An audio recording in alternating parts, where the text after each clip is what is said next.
The success of D-Day did not depend on bravery alone. It was built on overwhelming naval firepower, flawless logistics, and surgical coordination across sea and shore. As the largest amphibious invasion in history unfolded, thousands of Allied warships moved through the English Channel as a single war machine. At the front of this floating arsenal were the battleships. The Nevada class opened the bombardment, their massive 14-inch guns pounding German defenses at Utah Beach, smashing bunkers and artillery nests before the infantry arrived. Close behind, the New York class, though older, proved devastatingly effective, firing hundreds of heavy shells that tore gaps into the Atlantic wall. The Wyoming class joined the assault as well, its 12-inch guns suppressing enemy coastal batteries during the critical early hours of the invasion. From the Royal Navy came the legendary Queen Elizabeth class, symbols of British naval supremacy, whose enormous 15-inch guns obliterated reinforced concrete fortifications from miles offshore. Alongside them, the Revenge class moved closer to shore than most battleships dared, delivering precise and punishing bombardment. The uniquely designed Nelson class, with all main guns mounted forward, unleashed some of the most concentrated salvos fired during the entire invasion, saturating German strongpoints with unmatched firepower. Supporting these giants were the monitors, vessels built specifically for coastal destruction. The Erebus class, with their shallow draft, pushed dangerously close to the beaches, delivering heavy shells directly onto fortified land targets. The Roberts-class monitors followed, their massive guns essential in knocking out German heavy artillery batteries that threatened the landing fleet. Heavy cruisers then expanded the bombardment line.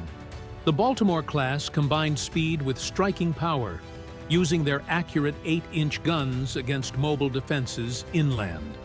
The Northampton class provided both escort and bombardment support, shielding transport fleets while striking shore positions. The New Orleans class operated in the thickest combat zones, maintaining continuous fire over Omaha and Utah sectors.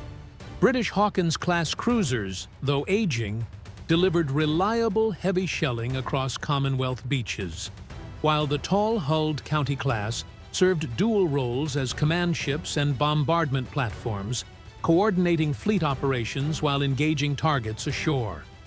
Light cruisers formed the flexible backbone of naval gunfire support.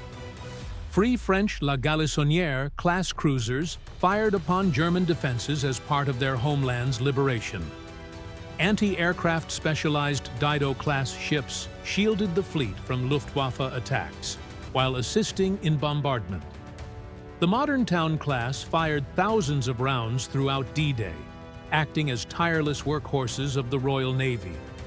The dependable Leander class supported Gold and Juno beaches with sustained fire, while the agile Arethusa class repositioned rapidly wherever support was needed most. Fast Emerald-class cruisers rushed between sectors, delivering emergency bombardment, while veteran Danae-class ships proved their endurance despite their age.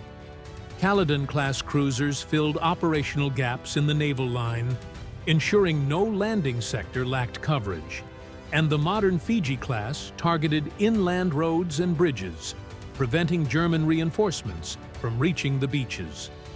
Destroyers operated closer to danger than any large warship. American Gleaves-class destroyers famously sailed into shallow waters to fire directly at German defenses, pinning down Allied troops. The newer Allen M. Sumner class delivered rapid high-volume fire through advanced twin 5-inch gun mounts. British Tribal-class destroyers screened the fleet from submarine threats while engaging shore positions when required. Agile S-class destroyers hunted German E-boats attempting to disrupt the invasion, while V and W-class ships escorted convoys and secured vital sea lanes. U-class and W-class destroyers formed protective screens around troop transports, ensuring safe passage to the beaches.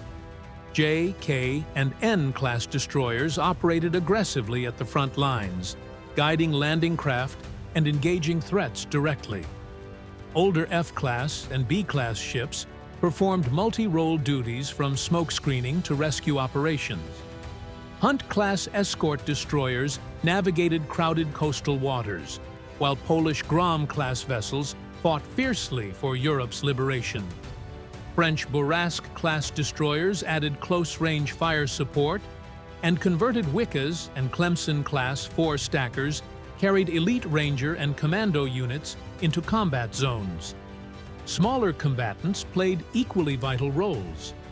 Dutch Floras-class gunboats delivered remarkably accurate bombardment against coastal batteries. River-class frigates protected long-range supply convoys, while Captain-class escort ships, American-built but British crewed, excelled in anti-submarine warfare. Flower-class corvettes escorted slow cargo convoys through U-boat-infested waters, supported by improved Castle-class variants better suited to channel conditions. Black Swan-class sloops provided elite anti-aircraft and anti-submarine defense for high-value vessels. Mine warfare forces cleared the path for invasion. Bangor-class minesweepers entered first under darkness, cutting safe corridors through German minefields.